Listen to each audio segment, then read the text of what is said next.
Hi friends, this is Harry. Cinema base அப்டேட்டில் அடுத்தடுத்து சூப்பரான அப்டேட்ஸோடு வந்திருக்குங்க. ஃபர்ஸ்ட் அப்டேட் என்னென்னா, சமீபத்தில் பிரபாஸ் நடித்து வெளியாக இருக்கக்கூடிய படத்தோடைய ஒரு டீசர், இந்த ராஜா சாப்ன்ற படத்தோடைய டீசர் ரிலீஸ் ஆச்சு. அந்த டீசரில் ரஜினி சாருடைய ரெஃபரன்ஸ் காட்சி இருக்குது. ஒரு ஃபைட் சீக்வன்ஸ் மாரி காட்டுறாங்க. அதுக்கு பேக்ரவுண்டில் ஒரு கடை இருக்குது. அந்த கடை வாசலில் பார்த்தீங்கன்னா போஸ்டர்ஸ் இருக்குது. அந்த போஸ்டர்ஸில் ஒரு 3 முக்கியமான நடிகரோட போஸ்டர்ஸ் இருக்குது. ஒன்று வந்து பார்த்தீங்கன்னா சிரஞ்சீவி, இன்னொன்று வந்து அமிதாப் பச்சன், மூணாவது பார்த்தீங்கன்னா பாட்ஷா ரஜினியோடைய அந்த போஸ்டர் இருக்குது. அதை நம்மளால் பார்க்க முடியுது. ஸோ எந்த அளவுக்கு பிரபாஸ் ரஜினி சார் மேலே ஒரு தீவிரமான ஒரு ஃபேனாக இருந்திருக்காரு. ஸ்டார்டிங்லேருந்தே அவரோட கெரியர்லேருந்து பார்த்தீங்கன்னா ஏகப்பட்ட படங்களாக ரஜினி சாரோட ரெஃபரன்ஸ் காட்சி வச்சிருக்காரு.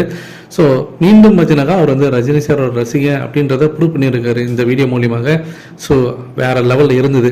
அடுத்தது நாகார்ஜுனா, இந்த மனுஷன் இந்த படத்தில் இருக்கக்கூடிய எல்லா ட்விஸ்டையும் வளரிடுவாரோ அப்படின்ற மாதிரி தான் எல்லாருமே பீதியில் இருக்காங்க இப்போ ரசிகர் எல்லாருமே. ஏன்னா ஒன்றுன்னா அவர் வந்து பேட்டியில் கொடுக்க ஆரம்பிச்சிட்டார். இப்போ கடைசியாக ஒரு பேட்டி கொடுத்துருக்காரு யூடியூப் சேனலுக்கு.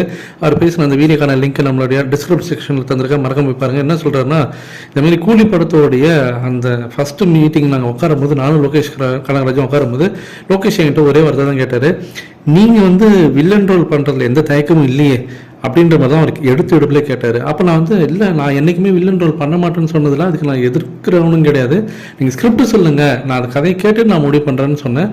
அவர் உட்காந்து எனக்கு ஸ்கிரிப்ட் வந்து ஃபுல்லாக நரேஷன் பண்ணும் போது, ஒரு பாதி இதை தாண்டும் போது, ஹாஃப் த வே தாண்டும் போது, இந்த படம் ஏதோ சம்பவம் பண்ணும்போது இதோ பெரிய லெவல் ப்ராஜெக்ட் இது அப்படின்றத நான் உணர்ந்துட்டேன்.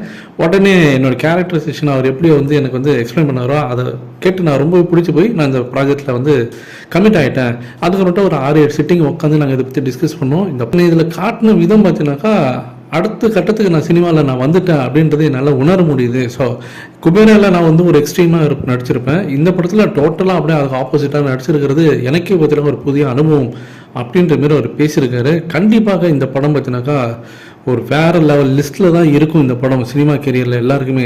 ஸோ இந்த படத்தில் நடிச்சுங்க அத்தனை பேருக்குமே பார்த்தீங்கன்னாக்கா ஒரு புதுமையான ஒரு எக்ஸ்பீரியன்ஸாக இது அப்படின்ற மாதிரி அவர் சொல்லியிருக்காரு. இதை பற்றி உங்களுடைய கருத்துக்கள் என்ன? இதன் மூலியமாக அவரே ஓப்பனாக ஒத்துக்கிட்டார், இந்த படத்தில் அவர் வந்து வில்லனாக தான் நடிக்கிறார் அப்படின்றது தெரிஞ்சு போச்சு.